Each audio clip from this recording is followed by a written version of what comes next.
The Mamba mentality simply means trying to be the best version of yourself. That's what the mentality means. It means every day you're trying to become better. And it's a constant quest. It's an infinite quest. Okay, if you want to accomplish something, I'm not just going to sit here and say, yes, you can do whatever you want.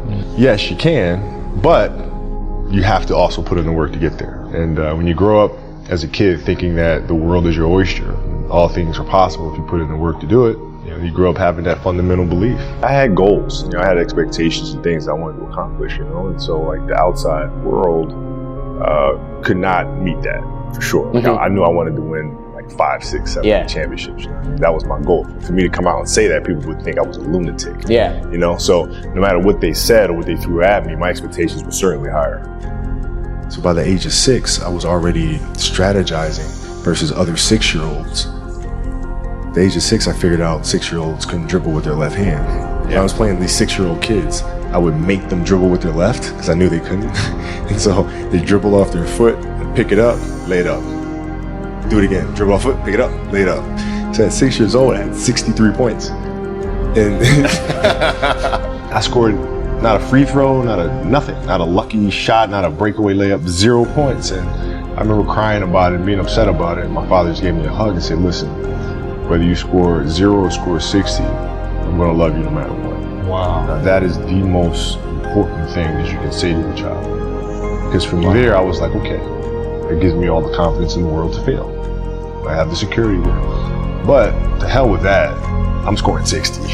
Let's go. Right. And from there, I just went to work. I stayed with it. I kept practicing. You can't control that passion, and sometimes you just kind of have a fire, and you need to keep those flames burning. There ain't nothing you can do about it. Like you don't really have much of a choice. Like you wake up in the morning and you go. Even if you tried to dial it back, it'll just build up, and then it'll just like come out 10 times worse than it was before. You can't really control it. Passion came from the love for the game.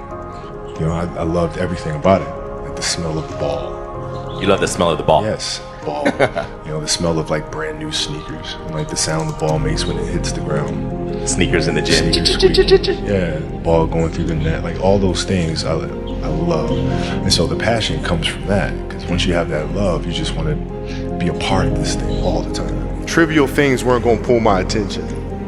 It had to be things that I had a purpose. I wanted to be one of the best basketball players to ever play. And anything else that was outside of that lane, I didn't have time for. At what age did that goal become crystal clear? I made that deal with myself at 13 years old. At 13 years old? 13 years old. That's the deal I made. Crystal clear about it? Crystal clear. And where did inspiration come from? The love of the game. The love of the game, the challenge. Like I would watch Magic play, I'd watch Michael play, and I would see them do these unbelievable things, and I'd say, can I get to that level? I don't know, but let's find out. Is that when you think the mentality of hard work started to come in for you at that age, when you failed so miserably, I guess, that summer? I think that's when the idea of understanding a long-term view became important.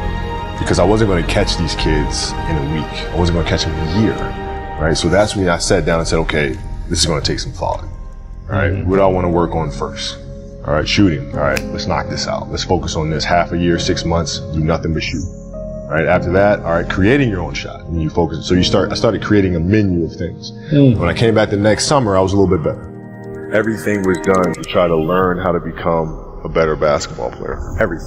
Everything. And so when you have that point of view, then literally the world becomes your library to help you to become better at your craft. So because you know what you want, the world's giving you exactly the information you need to become better at it. Because you know what you're looking for. So many guys tell stories about your work ethic. What was really your work ethic like, and for how long did you stay disciplined?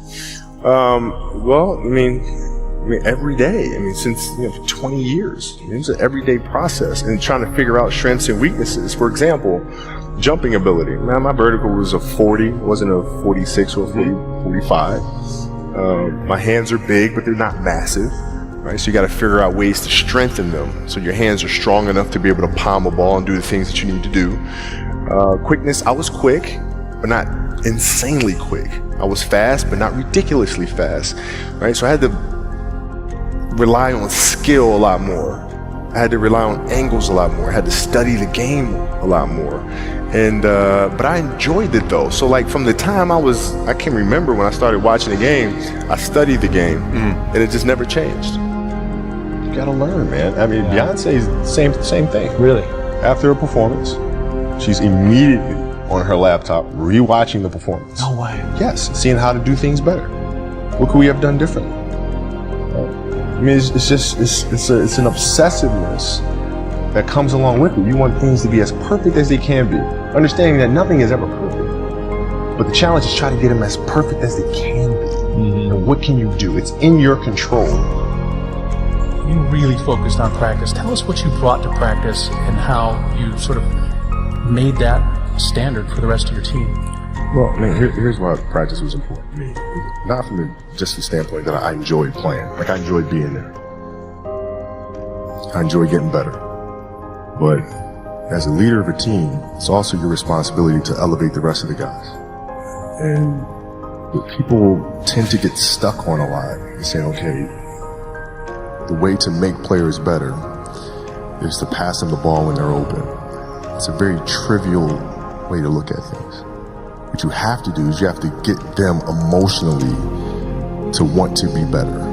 You do it by repetition, by just simply the act of working every day. Like, you can't talk your children into working hard. I mean, that's the one thing that drives me crazy is like, I have parents come up to me on the street or when I'm at the sports academy and saying, okay, how can I get my kid to work hard? What do I need to tell? Can you talk to my kid?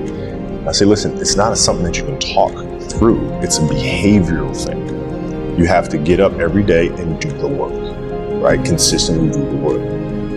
You got a lot of people paying their hard-earned money to come watch you perform. It's your job to be in shape. It's your job to be strong enough to perform at that level every single night. And as a competitor, I'm not ducking. Like, it's not, oh my God, my back hurts, I'm sore, we got to play Vince Carter and Toronto Raptors tonight. We actually had this happen. We had a game against Toronto in 2000. And Vince was tearing the league up. My back was jacked. Like, the perception of that, like, what? Kobe's missing the game against Toronto, Vince Carter, because my back was really spasming. But people will be like, what? Oh, he's ducking Vince. Excuse me? No, I don't think so. So I would be in the layup line like, okay, there's a lot of days where, you can rest and recover. Today ain't one of them. Your back can bother you any other day. It ain't bothering me today. He gonna have to see me today. Yeah. Oh, man. Yeah. What I have to do now is make sure that the people that we bring in, these obsessives that we bring in, are challenging themselves to do the best job that they think they can do. That's what I'm there for, is for them to constantly look in the mirror and self-assess and challenge themselves. If we have a project and you're saying, okay, I can do that, that's not the project we want. The projects that say, I don't know if I can animate that. I don't know how to write that story. I don't know how to do that. Those are the things we want, because through that curiosity, you'll reach a level that you didn't think was possible. And so running the studio, that's what I'm doing.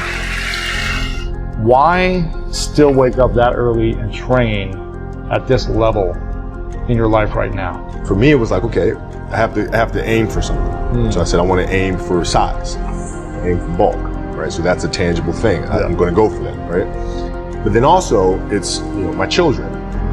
Because kids can't see how hard you work. You go to the office, I come to the studio, they don't really see the effort, right? So how can we teach our children what it means to work hard? Well, you do it through training. This is the level of attention to detail you need to have in everything you do. So it's setting the example. Same thing with my wife. My wife's a stay-at-home wife, right? So she works really hard at that. I mean, it's, and so her attention to detail with that as well are examples for our children. And then for my wife, it's, she's as competitive as I am. She's just like, listen, man, if you're going to be out here training 8 hours a day, if you're going to spend 9 months out of the year away from your family, you better win the championship. What are we doing this for?